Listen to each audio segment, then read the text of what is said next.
Hello everyone and welcome back to Khushi's cafe. Hope you all are doing well. और मेरे पास जो question आए थे मैंने उन्हें बहुत अच्छे से रीड किया।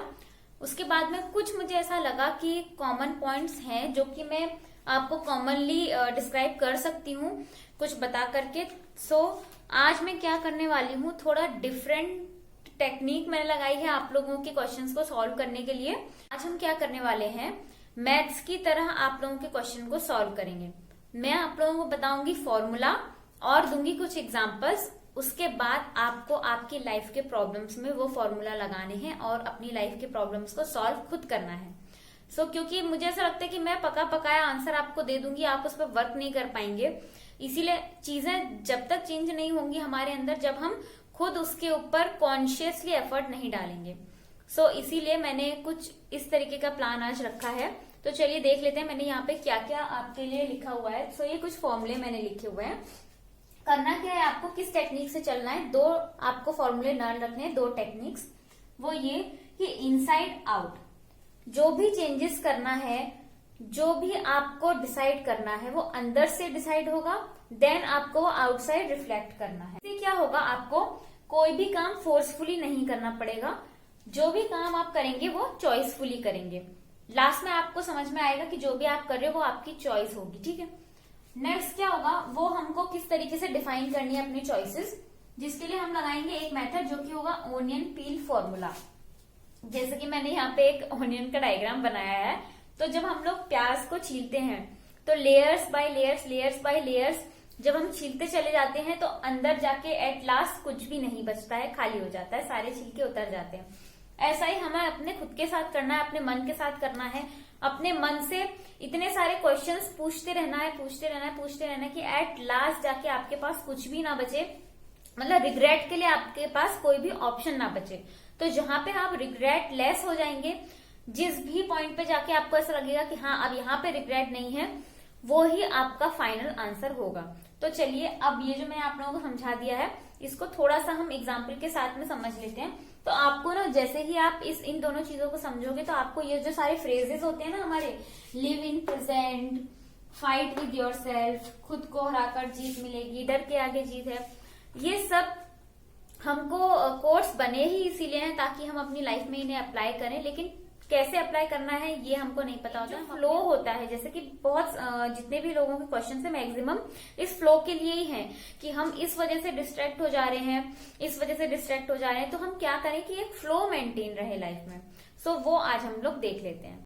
टाइम को हमें वेस्ट करना है, वेस्ट करने के बाद में क्या करना है, उसकी रिस्पॉन्सिबिलिटी लेनी है खुद। मैंने क्या बोला, इनसाइड आउट जाना है, मतलब कि रिग्रेट लेस होना है। ठीक है, जो टाइम वेस्ट कर दिया उसकी रिस्पॉन्सिबिलिटी लेनी है। हाँ मैंने टाइम वेस्ट कर लिया, मतलब उसके अंदर और जाइए। तो टाइम वेस्ट किया तो उसका मतलब क्या कि मैं अपने गोल्स को लेके सीरियस हुई नहीं। मतलब इस मोमेंट पे जो आधा घंटा या 1 घंटा मैंने वेस्ट कर दिया, इस मोमेंट पे अगर मैंने कोई फालतू का काम किया जो कि मुझे ऐसा लगता है कि मेरे गोल्स से कोई रिलेशन ही नहीं है जिस चीज का, रिस्पॉन्सिबिलिटी लेनी है। हाँ मैंने टाइम वेस्ट किया, अब क्या होगा, रिस्पॉन्सिबिलिटी ले ली जब, तो अब इसको ठीक भी कौन करेगा। जब रिस्पॉन्सिबिलिटी मैंने ले ली तो मैं ही उसको ठीक भी करूंगी। टाइम वेस्ट कर दिया, ठीक है, अब क्या करना है, आगे से टाइम वेस्ट नहीं करना है। इसके डीप में जाएंगे कि अब आगे से मुझे ये काम नहीं करना है, क्योंकि ये काम करके मुझे मेरे गोल्स अचीव नहीं होंगे। और अगर वो नहीं होंगे तो उसका फिर जिम्मेदार कौन होगा, मैं खुद। तो जब आप खुद को ही रिस्पॉन्सिबल हर चीज में डालते जाएंगे रिस्पॉन्सिबिलिटी में, तो एट लास्ट मैं बता रही हूं आपको किसी भी हाल में जाके वो काम करना ही पड़ेगा। मतलब आपको अपने गोल्स के लिए काम करना ही पड़ेगा। ठीक है, ये करके देखिएगा। सिर्फ मैं बोल रही हूँ ना तो शायद आप लोगों को बहुत कंफ्यूजिंग लग रहा हो, लेकिन मैं ये काम कर रही हूँ और बहुत परेशानी होगी, बहुत ज्यादा पजल होगा माइंड, लेकिन एट लास्ट जितना भी आप कर पाएंगे वो 100% करेंगे और उसके पीछे नहीं आएंगे। जैसे कि यहाँ पे लोग बोल रहे हैं कि 1 हफ्ता पढ़ता हूँ, फिर 2 हफ्ता नहीं पढ़ता हूँ, फिर 1 महीना नहीं पढ़ता हूँ, ये काम नहीं होगा। आप एक दिन में भले ही 2 घंटे पढ़ेंगे, या फिर जो भी गोल है वो अचीव करेंगे, लेकिन वो लगातार करेंगे आप, ठीक है, बीच में कहीं रुकेंगे नहीं जब आप रिस्पॉन्सिबिलिटी ले लेंगे उस चीज की, ठीक है। सो अगर हाउस होल्ड काम कर रहे हैं तो हाउस होल्ड काम करने में देख लीजिए कि अभी जो मैं इस टाइम पे काम कर रही हूँ, अगर वो जो तो वो काम का है। अब जैसे कि मैं एग्जांपल दे रही हूँ, मेरे वॉशिंग मशीन में कपड़े पड़े हैं 2 दिन से, उनमें बहुत ज्यादा मतलब जरूरी है वो कपड़े, स्मेल आ रही है या कुछ भी हो रहा है, बाथरूम में पड़े हुए हैं, तो अभी मुझे ऐसा लगता है कि मेरे जो टाइम है, अगर मैं अभी पढ़ लूंगी तो फिर ये कपड़े तो हो नहीं पाएंगे, टाइम से नहीं हो पाएंगे। सो मुझे ऐसा लगता है कि इस समय में ये काम ज्यादा जरूरी है, तो मैंने क्या किया, एक अटेंटिव चॉइस बनाई, ठीक है। लेकिन साथ साथ में मुझे पता है कि मेरे कुछ गोल्स हैं जो कि मैं यहाँ पे काम करूंगी तो वो जो है रह जाएंगे, उन पे काम करना रह जाएगा। तो आप उस हिसाब से अपने टाइम को सेट करेंगे कि मैं इस काम को फटाफट से 30 मिनट्स में से निपटा लूंगी, उसके बाद अपना जो भी 1 चैप्टर पढ़ना है, 2 चैप्टर पढ़ना है, फटाफट उधर भी गोल्स अपने सेट करके रखिए। इसीलिए थोड़ा सा टाइम टेबल को फॉलो करना जरूरी होता है। बेबी और फैमिली में आप बिजी हैं मान लीजिए, तो आप ये देख लीजिए कि क्या वाकई में उस टाइम पे फैमिली में आपकी जरूरत है इतनी कि वो आपके गोल्स से ज्यादा है। अटेंटिव, फिर से अटेंटिव होना है यहाँ पे। क्या आपके जो फैमिली में आप अभी टाइम स्पेंड कर रहे हो, बेबी में टाइम स्पेंड कर रहे हो, क्या वो इस गोल से ज्यादा इंपॉर्टेंस रखता है जो आप अभी इस समय कर रहे हो? अगर आपको ऐसा लगता है कि हाँ, तो बहुत खुशी खुशी आप इस फैमिली के साथ इन्वॉल्व रहो। मतलब अब क्या हो रहा है ना, अब आप जब रिस्पॉन्सिबिलिटी ले रहे हो अपने ऊपर, चॉइस के अंदर चॉइस के अंदर चॉइस अपनी डाल रहे हो, तो आप दूसरे को ब्लेम नहीं कर पाओगे। एक ये बहुत मतलब आज तक तो हम लोगों को आदत थी, और ये सबसे इजी भी चीज होती है कि हम दूसरे को ब्लेम कर दें। अब यहाँ पे आप ना दूसरे को ब्लेम कर ही नहीं सकते हो ये दोनों मेथड के अकॉर्डिंग। सो परेशानी बहुत होगी, कुछ दिन तक बहुत परेशानी होगी, क्योंकि दूसरे को ब्लेम करने को मिलेगा नहीं। लेकिन उसके बाद में आप जो भी करने चलोगे ना, वो 100% आप कर पाओगे। ये मैं आप लोगों को बता रही हूँ क्योंकि मैं इस चीज को खुद एक्सपीरियंस कर रही हूँ, इसीलिए ही मैं आपको इतने डिटेल में ये चीज समझा पा रही हूँ, ठीक है। सो बेबी और फैमिली को मैंने ये वाला टाइम दे दिया। अब क्या हो गया, यहाँ से रिग्रेट चला गया। मैंने खुशी खुशी दिया, मुझे ऐसा लगता है कि हाँ मुझे देना चाहिए था, रिग्रेट गया, लेकिन गोल्स तो अभी भी है ना, तो मैं कुछ ना कुछ टाइम मैनेज करके इसको भी एडजस्ट कर ही लूंगी, ठीक है। सो नेक्स्ट क्वेश्चन पे चलते हैं। तो आई थिंक कि प्रोक्रेस्टिनेशन को आप बीट कर सकेंगे इस फॉर्मूले को लगा के कि चॉइसेस के अंदर चॉइसेस, चॉइसेस के अंदर चॉइसेस, जहां तक चॉइस बनानी है जहां पे आपको रिग्रेट खत्म हो जाए चीज का, ठीक है। उसके बाद जब रिग्रेट खत्म होगा तब दूसरी चीज पे जाएंगे कि पहली चीज तो क्या थी कि मैंने कोई भी काम क्यों किया, मैंने कोई भी काम क्यों किया, और दूसरा मैंने कोई भी काम क्यों नहीं किया। ये दोनों आपको पता होना चाहिए। एवरी मोमेंट आपको ये पता होना चाहिए कि मैं अभी जो कर रहा हूँ ये क्यों कर रहा हूँ, और अगर कोई काम ऐसा है जो जरूरी है नहीं कर रहा तो वो क्यों नहीं कर रहा। तो इससे क्या होगा ना, आपकी अपनी खुद की लाइफ को लेके क्लैरिटी होती चली जाएगी, आपका जो अपना खुद का डर है सब धीरे धीरे खत्म होगा, लेकिन एक दिन में कुछ नहीं हो सकता। और कोई भी ऐसा मेथड जिससे कि आपको एक दिन में आसानी से अपना गोल अचीव करने को मिल जाए, तो फिर वो आगे तक नहीं जाएगा। फिर आप वही होगा कि एक दिन एक हफ्ता चला पाएंगे, उसके आगे नहीं बढ़ पाएंगे। तो हमको तो आगे तक जाना है, तो उसके लिए जो है बहुत धीरे धीरे, जैसे कछुए और खरगोश की स्टोरी होती थी ना, तो वो कछुआ और खरगोश क्या बता रहा है हमें कि धीरे धीरे चलो, हर पल को अपने हिसाब से अपनी चॉइस से महसूस करते हुए चलो, तो ही आप जीत सकोगे, ठीक है। देन नेक्स्ट क्वेश्चन ले लेते हैं सीमा का। हाय खुशी, मैं यूके से हूँ, मेरे 2 बच्चे हैं। बच्चे होने के बाद कुछ टाइम के लिए स्टडी में गैप हो गया, और अब प्रॉब्लम ये आ रही है कि मैं स्टडी का प्रॉपर टाइम टेबल फॉलो नहीं कर पा रही हूँ। 1 वीक तक सही चलता है, फिर सही से नहीं हो पाता है। मैं कंपटीशन की प्रिपरेशन कर रही हूँ। सो फ्रेंड, मुझे लगता है कि मुझे इसमें आपको कुछ भी अलग से बताने की जरूरत नहीं है। मैंने जो इतनी सारी चीजें बताई हैं ये बहुत है आपके क्वेश्चन के लिए भी। तो आप प्लीज प्रैक्टिस कीजिए, फॉलो कीजिए जो मैंने बताया है, और रिग्रेट लेस हो जाइए, ठीक है। रिग्रेट लेस होने से क्या होगा कि आप ब्लेमलेस भी हो जाएंगे, किसी को ब्लेम भी नहीं कर पाएंगे आप। तो एक चीज मैं आपको बता देती हूँ, लेकिन सीमा, आपको क्या करना है, अपने जो है, जैसे कि आप 1 वीक तक फॉलो कर पाते हैं, फिर नेक्स्ट वीक नहीं कर पाते हैं, तो आपको एक तो अपने पर डे पर डे के टारगेट बनाने हैं। दूसरा, आपको अपने पर वीक के भी टारगेट बनाने हैं। मेहनत लगेगी और मेहनत करोगे तभी ना पा सकेंगे ना हम कुछ। तो ये आपको करना ही करना पड़ेगा, क्योंकि जब आपके पास टारगेट ही नहीं होंगे तो आप काम किस चीज पर करोगे। इसीलिए तो आप छोड़ दे रहे हो ना, एक वीक पढ़ के दूसरे वीक नहीं पढ़ पा रहे हो, क्योंकि आपने अपने लिए टारगेट ही नहीं बनाया। तो आपको पर डे का टारगेट भी बनाना है और पर वीक का भी बनाना है, ठीक है। उसके बाद रजनी हमसे पूछ रही हैं, हे खुशी, मुझे अपनी स्टडीज को इंटरेस्टिंग और रेगुलर बनाए रखने के लिए टिप्स दो। मैं कभी फुल जोश से पढ़ती हूँ तो कभी लगता है सिर्फ ऐसे ही पढ़ रही हूँ, सजेस्ट करो। देन तुम अपनी स्टडीज को रेगुलर कंसिस्टेंस करने के लिए क्या करते हो? तो मैंने आपको बहुत सारी चीजें बता दी हैं रजनी, आपको भी यही सब फॉलो करनी है। मैं आज किसी को भी पका पकाया आंसर बिल्कुल नहीं दे रही हूँ। खुद मेहनत करो, और जो भी इस वीडियो को देखेगा ना, उसके साथ गड़बड़ ये होने वाली है कि अब वो कहीं पलट के जाके पूछ नहीं सकता कि अब मुझे क्या करना है, मतलब मुझे अपनी पढ़ाई को रेगुलर रखने के लिए क्या करना है, या मैं जो गोल्स अचीव करना चाहती हूँ उसके लिए क्या करना है। क्योंकि मैंने आपको बताया कि वो आपको हर पल चूज करना है, आपको अपना गोल हर पल चूज करना है, ठीक है। और रिग्रेट को खत्म करते हुए चलना है। जब आपको पता है कि मैं हर पल अपना गोल चूज करते हुए चल रही हूँ तो रिग्रेट तो किसी बात का होगा ही नहीं। जब रिग्रेट नहीं होगा तो दोबारा आप पूछेंगे किससे कि अब मैं क्या करूं। ये बहुत बहुत ज्यादा इतनी गोल और गहरी बात है। बहुत परेशान होने वाले हो आप लोग मेरी इस वीडियो को देखने के बाद में। सौम्या पूछ रही हैं, हमारी जॉइंट फैमिली है, मेरा 1 ईयर का बेटा भी है, मैं कंपटीशन के लिए प्रिपरेशन भी कर रही हूँ।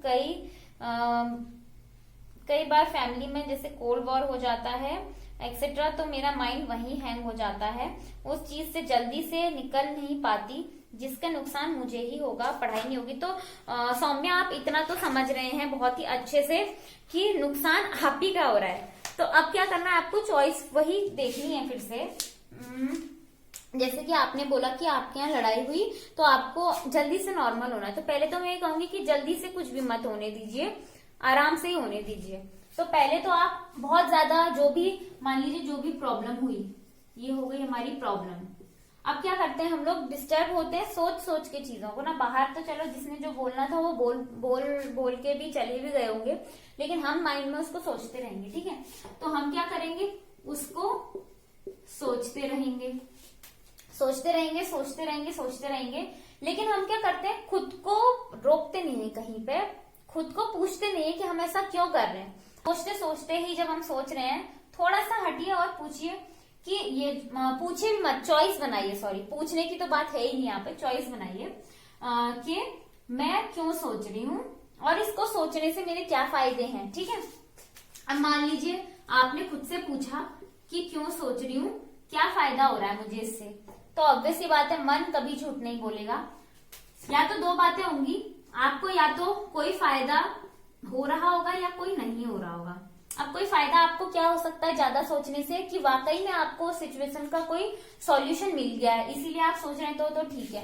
लेकिन अगर आपको ऐसा लगता है कि मेरे सोचने से इस चीज का कोई सॉल्यूशन नहीं मिलेगा, ठीक है, तो सॉल्यूशन तो हमको यहाँ पे मिला नहीं, उसके अलावा क्या हो गया, हमारा ज्यादा सोचने से टाइम वेस्ट हो गया। तो वो टाइम वेस्ट किया किसने, मैंने ही तो किया ना। तो मैं ये क्वेश्चन, ना ही मैं अपनी प्रॉब्लम सॉल्व कर पाई और क्यों का जवाब भी मुझे नहीं मिला, टाइम भी मेरा वेस्ट हो गया, मेरे जो गोल्स थे उनसे भी मैं दूर होती जा रही हूँ। सो फिर से आपको यहाँ क्या कहना है खुद को, कि मेरी ही ये चॉइस थी कि मैं ये सोचती रहूं और अपना टाइम वेस्ट मैंने खुद ने होने दिया। तो जब आप ये बोलोगे कि मैंने खुद ने ही अपना टाइम वेस्ट होने दिया, और जिस मोमेंट पे बोलोगे उसी मोमेंट से क्या हो गया, रिग्रेट खत्म हो गई, मैंने ही होने दिया ना, ठीक है। उस मोमेंट पे ही आप उस चीज से बाहर निकल गए कि ठीक है मैंने ही होने दिया तो सुधारना भी अब मैंने ही है। तो वहीं आप खुद को रोकोगे, सोचना बंद करोगे, टाइम वेस्ट करना बंद करोगे, तुरंत से प्रॉपर अपने गोल के लिए या जो भी चीज है आपकी लाइफ में, या फिर आपको नॉर्मल होना है, अपने माइंड को शांत करना है, सब चीज इससे हो जाएगी, ठीक है। चॉइस के अंदर चॉइस बनाते हुए चलेंगे, यही एक सिंपल सा मेथड बता। अब मैं वो क्वेश्चंस ले लेती हूँ जो थोड़ा सा स्टडी और उस तरीके से रिलेटेड है। लवली सिंह बोल रही हैं, मैं 4 AM AM से लेके 12 PM तक अपना रूटीन बनाए हूँ, जिसमें घर का काम बीच बीच में टाइम मिलने पर 1-2 आवर स्टडी भी कर लेती हूँ पर सब्जेक्ट, जिसमें 7 सब्जेक्ट रखी हूँ। क्या ये टाइम टेबल सही है मेरा ऑनलाइन पढ़ने का? तो पहला क्वेश्चन देख लेते हैं कि ये पूछ रही है कि इन्होंने जो ये टाइम टेबल बनाया है क्या ये सही है। तो दोस्त, पहला क्वेश्चन आपने जो पूछा पहले उसको सॉल्व कर लेते हैं कि ये टाइम टेबल आपका सही है कि नहीं है। देखिए, मैं इस चीज को नहीं बता पाऊंगी क्योंकि मैं आपकी जगह पर नहीं हूं, तो मैं इसको एनालाइज उस तरीके से करती हूँ कि आपको कैसा लग रहा है उस टाइम टेबल को फॉलो करके। पहला तो देखिए, आपकी जो ये टाइम टेबल को इस टाइम टेबल को फॉलो करने के बाद जो है वो पढ़ाई एकदम प्रॉपर हो रही है क्या, और आप जिस तरीके से अपने गोल सेट कर रहे हो उस तरीके से प्रॉपर उनको अचीव भी कर पा रहे हो क्या। तो ये चीज आप देखिए, अगर हो पा रहा है तो बिल्कुल आप इसको फॉलो रखिए। टाइम टेबल सब अच्छे होते हैं, आपको कंफर्टेबल लगना चाहिए बस, ठीक है। मेरा ऑनलाइन पढ़ने का भी मन होता है, कितने आवर पढूं ऑनलाइन या नहीं पढूं।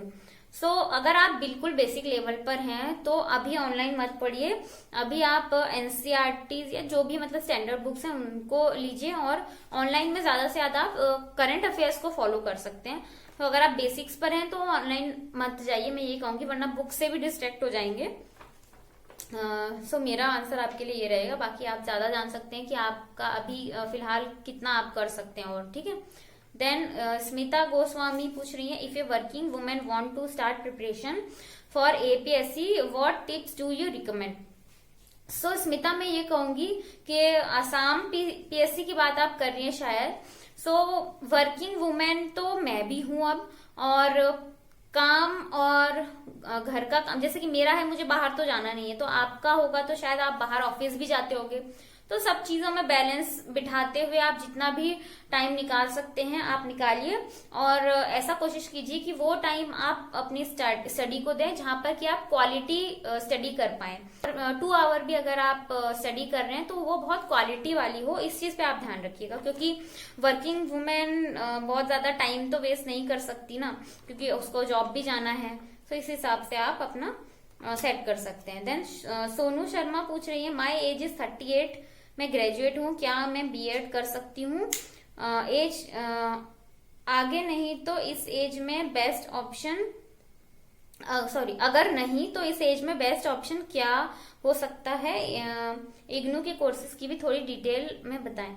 सोनू मैम, आप 38 इयर्स की हैं, आप आराम से B.Ed कर सकती हैं, और बहुत अच्छा भी रहेगा कि आप अगर करें तो, क्योंकि आपके बेबीज भी थोड़े थोड़े बड़े हो गए होंगे, तो आपको कुछ टाइम मिलता होगा कि आप B.Ed को अच्छे से स्टडी कर सकें। देन थोड़े दिनों में जब 2 साल में B.Ed कंप्लीट हो जाएगा तो आप आराम से जॉब भी कर सकोगे, तब तक आपके बच्चे और बड़े हो जाएंगे, तो आप आराम से कर सकते हो। ज्यादा टेंशन मत लो, यही करो, मुझे तो ऐसा लगता है यही आपके लिए बेस्ट ऑप्शन रहेगा। रेगुलर में B.Ed करो, इग्नू को भूल जाओ। लेकिन अगर आपको ऐसा लगता है कि आपके अंदर कोई अदर टैलेंट है, जो कि किसी स्किल है जो कि एक सर्टिफिकेट की डिमांड करते हैं, तो आप अपने उस स्किल को पहले तो खुद में खोज के फिर उसी से रिलेटेड कोर्सेज जो हैं सर्च कीजिए। जैसे कि मैनेजमेंट है, आप मान लीजिए कि आपको ऐसा लगता है कि आप मैनेजमेंट में बहुत अच्छी हैं, तो मैनेजमेंट से रिलेटेड क्या कोर्सेज इग्नू में अवेलेबल है वो आप सर्च कीजिए। इस तरीके से आप इग्नू के कोर्सेज को सर्च कर सकते हैं। देन उसके बाद थोड़ा देख लीजिए कि उसके आगे अपॉर्चुनिटीज वगैरह कितनी रहेंगी, थोड़ा सा वो भी देख लीजिएगा। देन उषा पूछ रहे हैं, please tell me how I should prepare for SSC CHSL book list, info about central government.